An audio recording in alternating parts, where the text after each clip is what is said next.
Hello, Blaire. I'm so glad that you could join the podcast. Just first and foremost, why don't you tell us a little bit about yourself and your companies?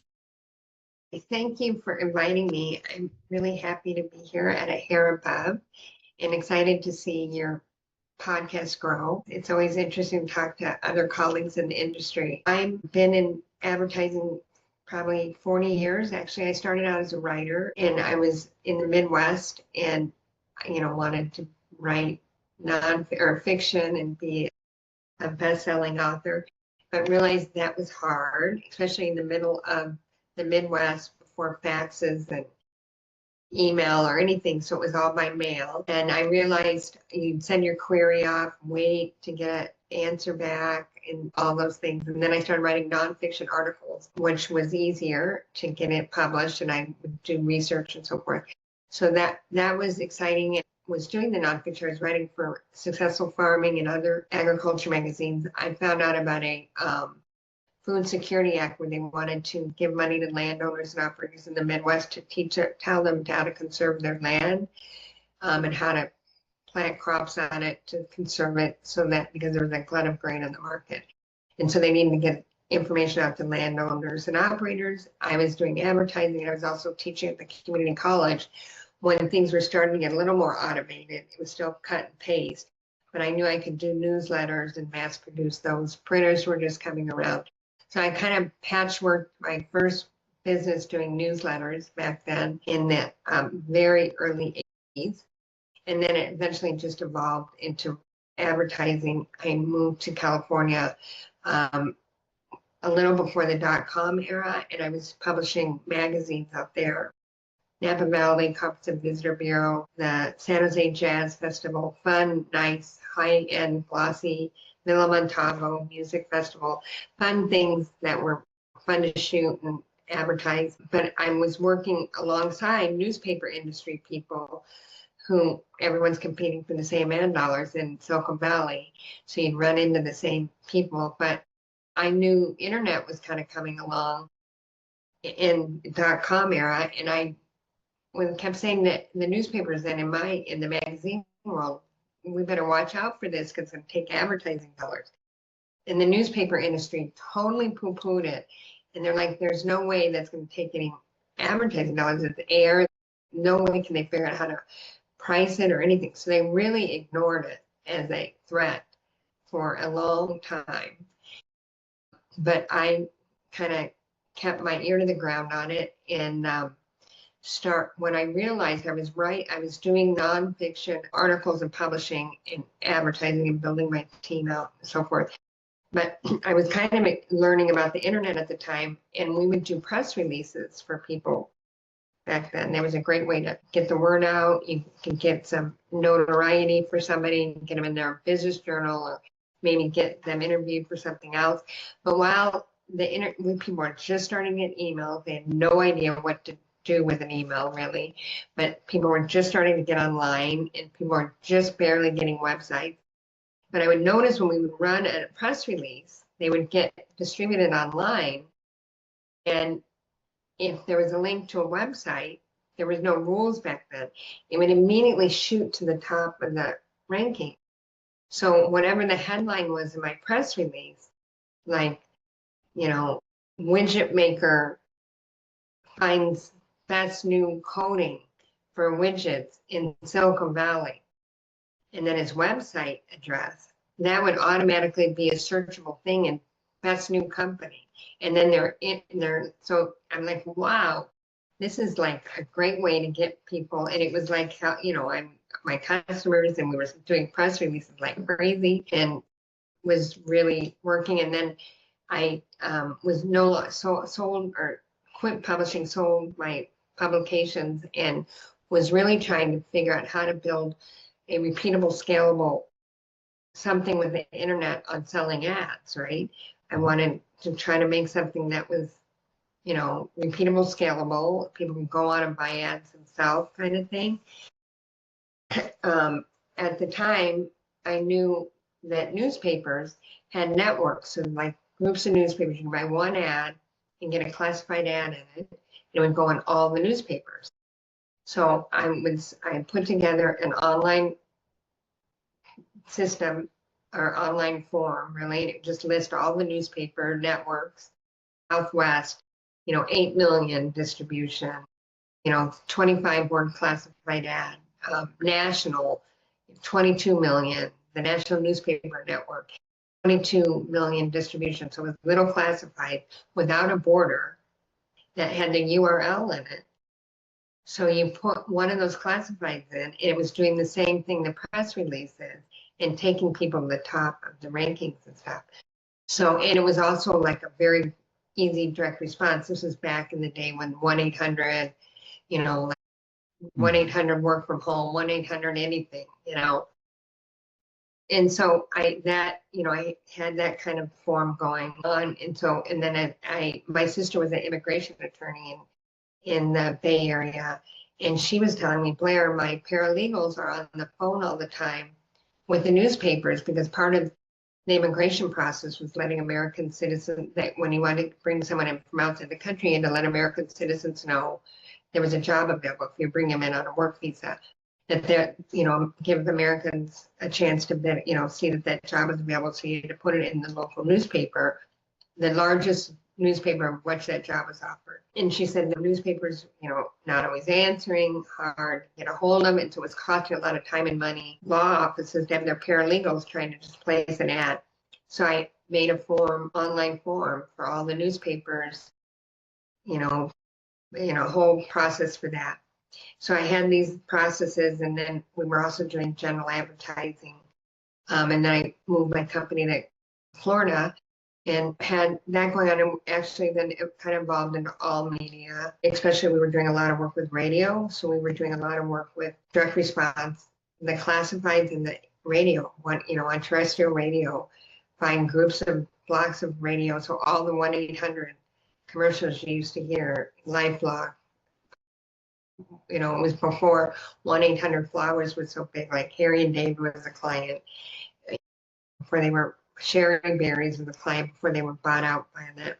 All of those companies, when they were not so big, had my hand. I'm sure they had my 1-800 under my, somewhere in my universe. Then we kind of kept, we're doing that. And I also noticed in Clearwater here, where I had transitioned in the Tampa Bay area, there was a company that worked with USA Today, and they ran their small space advertising, their marketplace ad. And they also were a publisher rep for a lot of magazines and publications that was for sale. And, I wasn't really interested in buying it, but I was interested in knowing more about what was going on with it. So that eventually happened, and I acquired that company and all their people. And so kind of teams together. And so now we have both general advertising agency and a publisher rep company. And then also under the publisher rep, we directly represent publishers on the Russell John side. We run job boards under our Canadian version of that as well. So I wanted to be very specific in the Russell John, like direct, repeatable, scalable things that you can have a team do and service, and then also general advertising. So that's kind of how it's all evolved in general. That's awesome. And so you've got a lot of experience, so you have an understanding of what is going on. I'd be interested in your view of, so let's pick the advertising one, their classified ads. What do you see the current trends are? Because there's a lot going on in the industry. What are the current trends that you... You mean in general advertising? Yeah, in that general advertising space. Good, $100 million question for everybody in the world. I really think there's a lot of noise because, you can get the word out almost any way possible, so that you're competing always with what's going to catch someone's eye. But I think it really is as basic as it was 100 years ago, 200 years ago, 500, whatever. It's about really understanding who your customer is and what they're paying attention to, and ignore the noise outside of that. So you just have to be, it's really basic, old fashioned. I tell my team, just pretend you live in a cabin in the woods and you're walking to town, or you're riding to town in your horse and buggy or whatever, and you need to sell your what you're sowing at home and your eggs, and you drive into town and you look for the people that want to buy eggs and they want to buy something you sowed. You just have to specifically understand who is interested in your product and go right there and how are they buying it. So it's really just knowing your audience more than ever. And then you just see what they're looking at, what they're paying attention to. And it's getting much more specific. So even though there's a lot of noise out there, you don't have to be part of it. That's why podcasting, I think, is becoming such a bigger way to advertise, because like you and I are talking now about a specific thing. And even if it's not going to be back in the days where I wanted to reach 22 million with a classified ad, and then you'd have to employ big call centers and field a bunch of calls from people that didn't necessarily know what they were calling about. And they weren't, you waste a lot of time reaching the wrong people with those 1-800 numbers, right? Here, people want enough information to know that they're interested in that product, and they want to know there's a legit service team, sales and service team behind it, and then they'll talk to you. So you have to clear out who you are before you can even think about having a customer now. And then they'll be a good customer, chances are, and they're the kind that you want. So I don't think it's as hard as everyone thinks it is. I think, again, it's finding specifically who the audience is and market to that. So even if you only have a 2,000 viewership in any format, it's 2,000 people that are interested in what you're saying. And then at least 10% of them might buy what you're selling. So you're just saving a lot of headache for yourself so what is your thought on that? I think that makes a lot of sense. I'd actually be interested. Do you see AI helping you do that more quickly? Do you see things or do you feel it's going to be one of those things that distracts people from? I think AI is so new in the hands of so many people. So I think it's like the wild, wild west. People are figuring it out, and people are going to get smart on how it works for them specifically in their industry. But what is really going to work is if you're clear on your messaging. So even if you're going to use an AI tool, to identify, your, you can, that kind of stuff, gathering data will be faster. But it still has to be vetted because it's coming from people, it's Yeah. like Wikipedia kind of, or Reddit, Reddit with more maybe laws around it, but it still have to be vetted, on if it works for you. So I think you can do some things faster, but at the end, it's going to be about knowing who you need to talk to and why you need to talk to them and communicating it to them in a very clear way that doesn't offend them with you wasting their time. So the reason, there's spam, so many people aren't answering their phone or even clicking on emails hardly anymore, is because people are just throwing out a big net out there and hoping they catch one. And so it's wasting a lot of people's time and energy.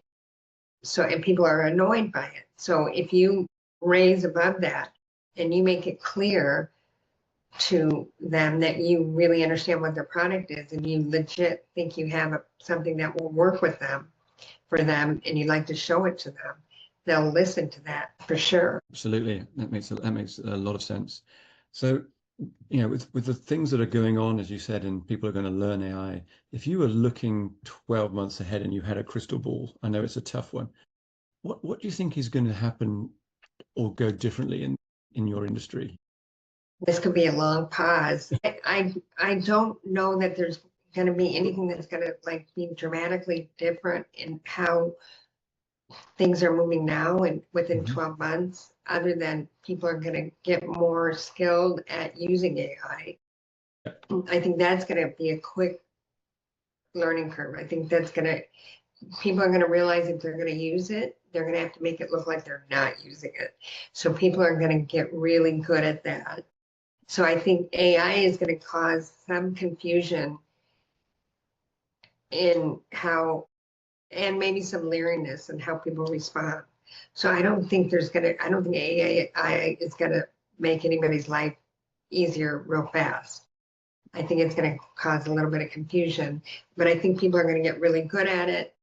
And, then people are going to get leery. If they're, am I talking to a real person? Is this really a sincere thing? So I just think there's going to be more people, more vetting how Mhm. they're doing business. So that's how I think it's going to change. That business people are going to just get more intelligent on the choices they make, so, which means you have to be really specific and well versed on why you're even daring to talk to a potential client. You better have something to say. That is absolutely right. And it's a great bullet point to end on. That is really right. And I Yeah, appreciate that segment, that part's going to make a difference. So actually, I want to say thank you for being on the podcast and sharing your you're welcome. thoughts. You're pleasant to talk to, and I look forward to talking to you more about ways we can interact. Yeah, that would be great. In fact,